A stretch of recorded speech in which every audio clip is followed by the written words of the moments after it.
Hey y'all, welcome back to the channel. So today I'm gonna do my top five tips for grad school, or like biggest lessons learned, I guess you would say, for grad school. A little bit about me. I've been in grad school for a full year now. It's been a year, and I went through fall and spring, and I'm currently in summer, and I have one more year to go.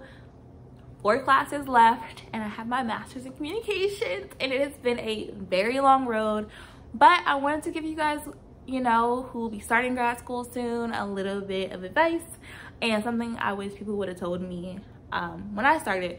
This will be a very shortened and condensed version, simply just because my full story of how I got into grad school, why I went to grad school, all of that I might do another video about. People care about it.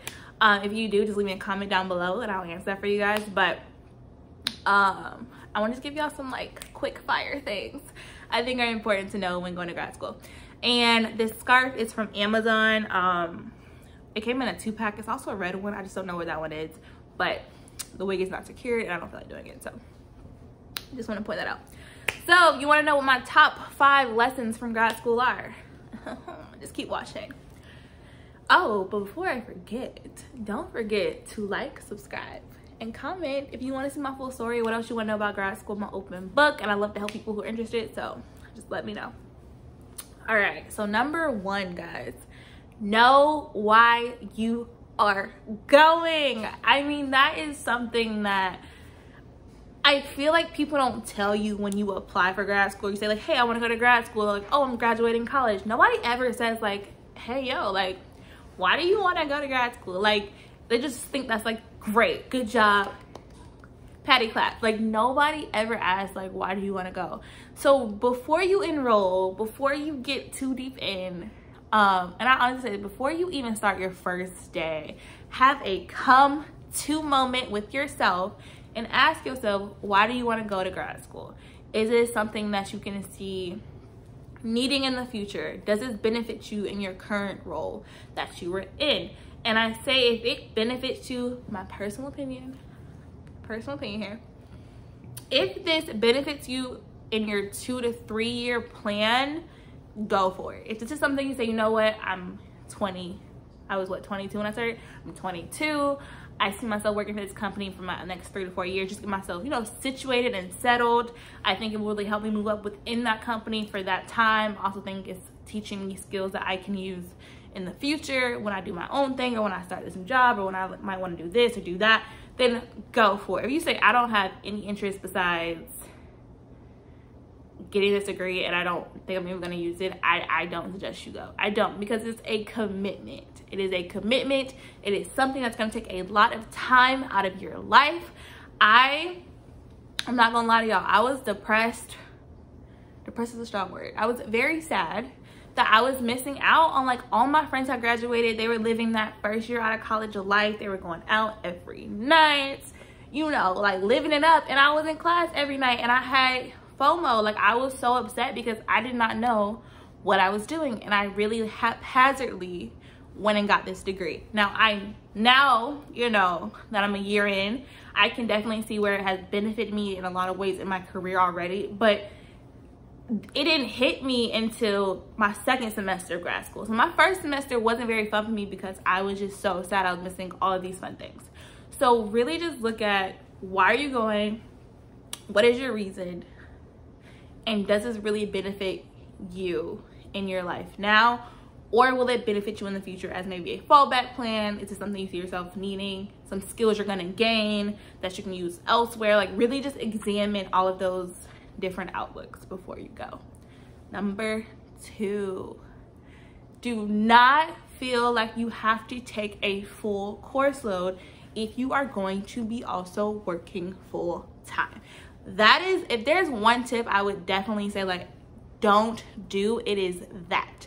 If you know you're working full-time and going to school full-time, you know, really don't feel like, well, I went to school full-time as undergrad. You're right, but you also didn't have a 9 to 5. If you did, sis, congrats, because I kind of did it. I worked part-time in college, two to three jobs at a time, and that was hard, but it still wasn't 40 hours a week.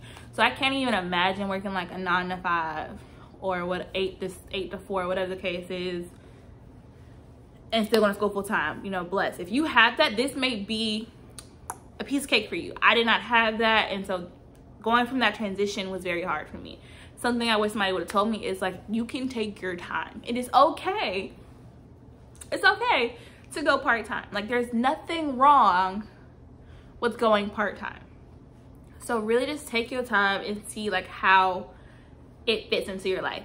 I would definitely say if this is going to be your first semester working full-time and going to school in graduate school, I was just going part-time just the first semester, so 1 to 2 classes, just to get a solid feel for it.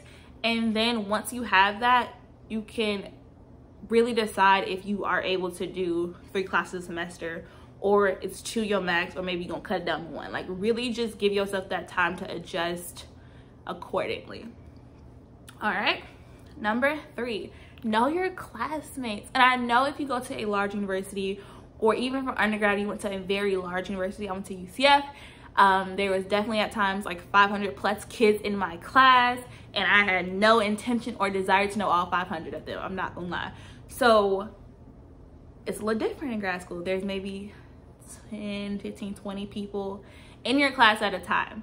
So these are people you're gonna see. They're part of what is considered your cohort. So these people you're gonna see continuously all the time until you graduate. You're gonna pretty much go to the classes and, you know, go through the process of maintaining your master's with these same people over and over and over again. So really take that time to get to know them, learn what they do, what they want to do, why they're here, and build those connections with them, because these people you're going to work with on different projects, you're going to do different things with them and all of that. Okay, so take the time to know who you're working with.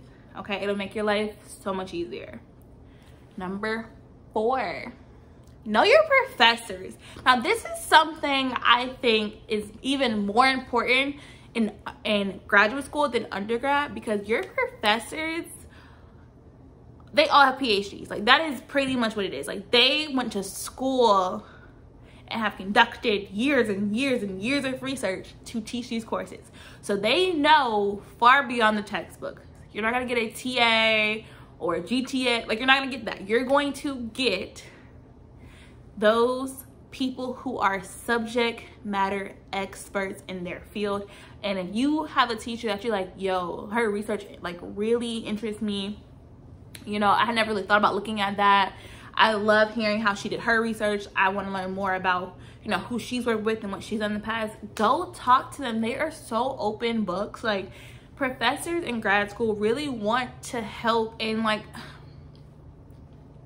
you're not the cute and cuddly undergrad anymore, but you are still that young researcher now. You're that young researcher. You're not quite my peer. You're not like, you know, we're not the same caliber just yet, but I see where you're going and I recognize that, and I want to help you get to where you want to be.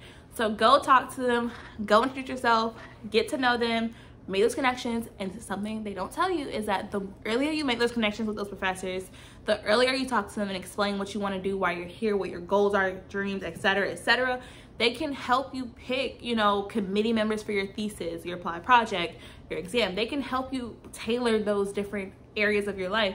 And if you already start building those connections with them early, it really does eliminate that stress of trying to do it your last 2 semesters, because you've really started building those relationships early. So go out there, talk to them, tell them what you want to research. If you have an idea like, hey, I might want to do a thesis on X, Y, and Z, just run it by them and they could like poke holes in it for you. They can tell you, maybe look at this. What about, have you looked at this? Some people I do know actually had the chance to like get paid to do their thesis because they were doing a research project that was like paid by like the government. So like, there's so many resources you wouldn't know of if you don't ask your professors. Your professors, and I mean this with all due respect to undergrad professors, are more valuable in grad school than they are in undergrad. So take that time, sis. Go talk to them immediately. You know, do it. And last but not least, breathe. Breathe. Breathe, breathe, breathe, breathe. It is okay to need a break. It is okay to want to go out, take the time and decompress. It's okay to miss a class if you're feeling stressed. It's okay to call in to work to do that thesis. It's okay to do that paper, you know what I mean? Like, literally take the time to breathe. You are a human being who is now tasked with pretty much 2 full-time jobs with the same amount of hours as you had before. Time does not increase for you, and you need to breathe. It is okay. It is okay to crack. There have been many a nights where I have cracked, and you know what I did? I sat on the couch with my wine. I watched Insecure. I didn't answer my phone, and I just, you know, I breathed. You know, I didn't do no homework. I didn't open my computer. I just took the time, and it has saved me on many occasions. So take that time, breathe, make time for your friends, make time for your family, make time to not be in front of your computer doing homework. You get what I'm saying? Because your mental health is so important. You're gonna be stressed. It's a very stressful, trying time, and you need to take that time to also take care of yourself. Go find a new workout class you like to do. You know, don't lose yourself in the stress of working full-time and going to school full-time if you're doing that. Grad school alone by itself full-time is stressful as well. So whatever it is that your situation is, breathe, relax, find something you love to do outside of school, outside of work.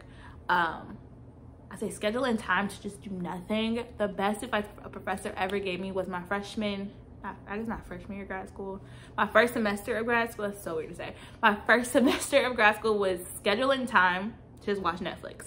Like, literally, it sounds like what? But literally block off an hour a day, 2 hours a day. If you can't do nothing but watch Netflix, scroll through your phone, take a nap, like really take that time to do that, because that helps you focus better in school. Like, it doesn't sound like it will, but it does.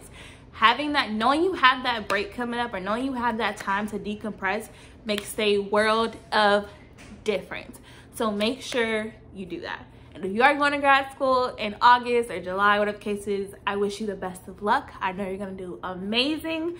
And I'm just sending you guys all positive vibes and light, and I just am so excited for you guys. It is a great experience. It is what you make it, and I just can't wait to see all that you guys accomplish.